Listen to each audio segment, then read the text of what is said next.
Good afternoon, my viewers. My name is Paminas Maina Mwangi.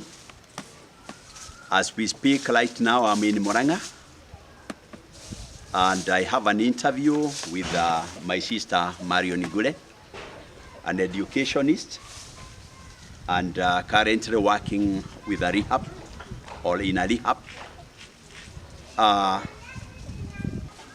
I'm working with a studio in the name of self-awareness or self-reflection because of the many issues people are passing through. Some of them as a result of the economic crisis people are going through, the economic disorder which are happening all over the world. People are losing jobs, others are losing hope in these lives. Viewers, my viewers, we are here just to restore hope in the lives of the people, in the lives of the family, and in the entire country. Thank you very much and welcome. In front of us is Madam Marion Wambui-Igule, an educationist, a counselor in psychology, and currently working for rehab. This afternoon, she's going to share with my studio self-awareness and self-reflection. Madam Marion Igule, welcome to our studio and enlighten the members of the community and the society, the country in large. Because of what has been happening, people have lost directions, men and young people. Madam Marion Igule, welcome and share with our viewers.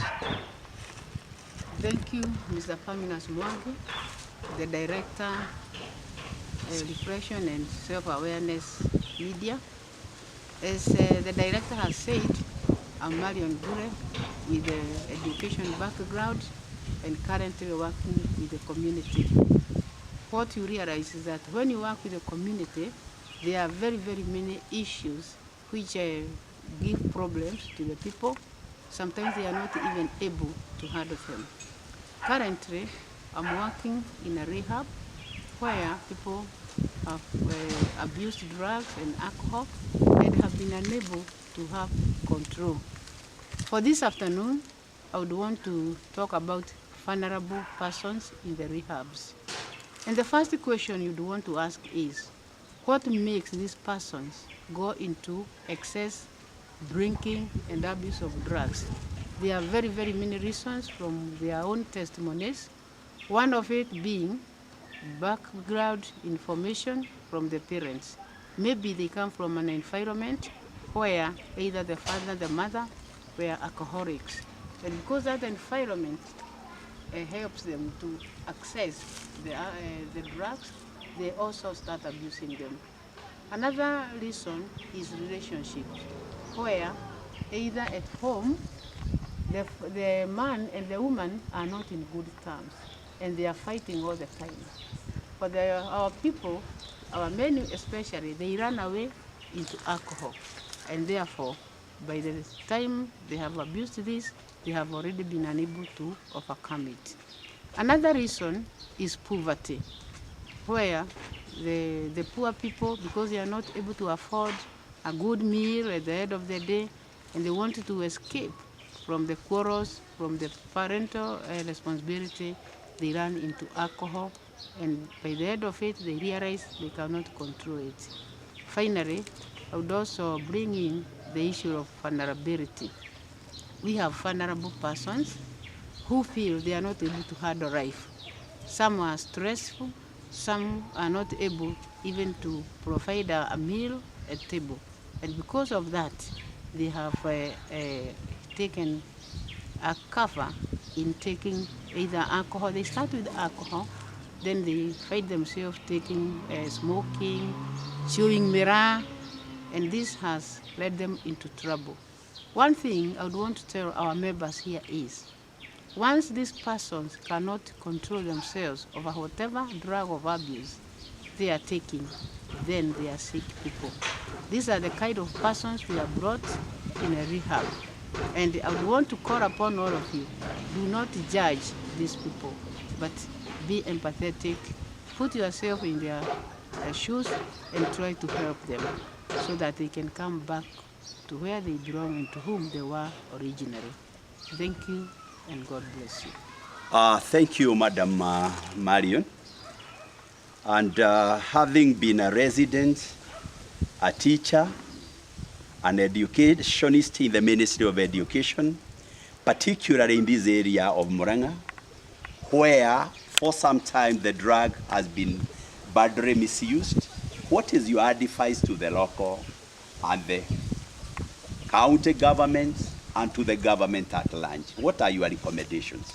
What should be done? Okay, thank you very much, Director. One thing we must accept is that abuse of alcohol is all over the country. Go to Central Kenya, go to Coast, all over. Alcohol is a available drug that is being abused. And this includes all our community members. In schools, you get some teachers who are abusing it. Back in the community, you get some business persons who are also abusing it.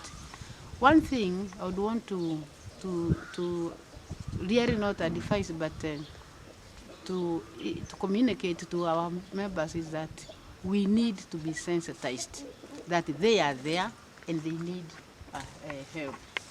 Yeah.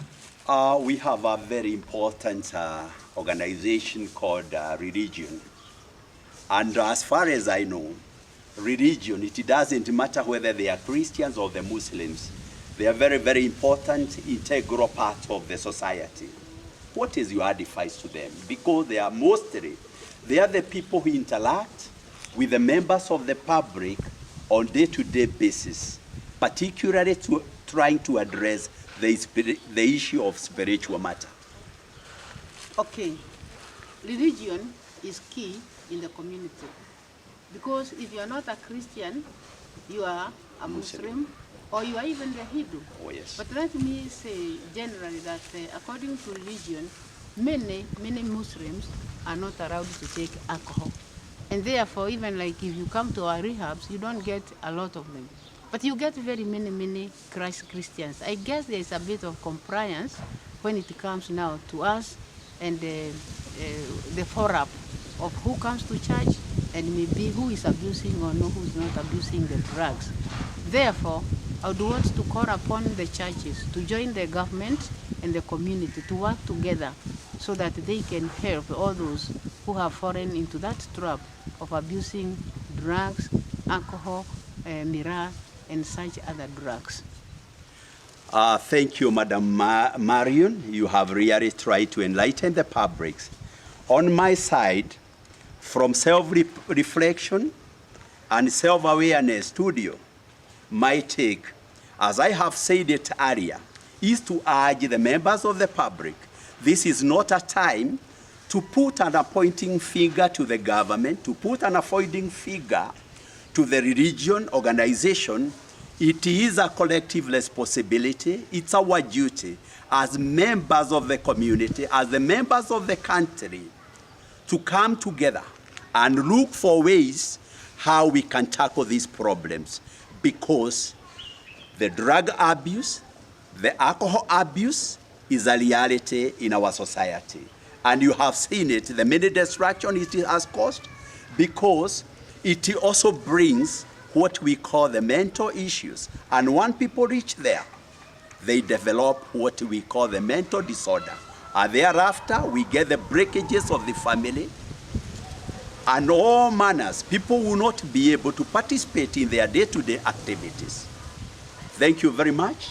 Our viewers will continue with the same debates as God enables us. Thank you very much. Thank you.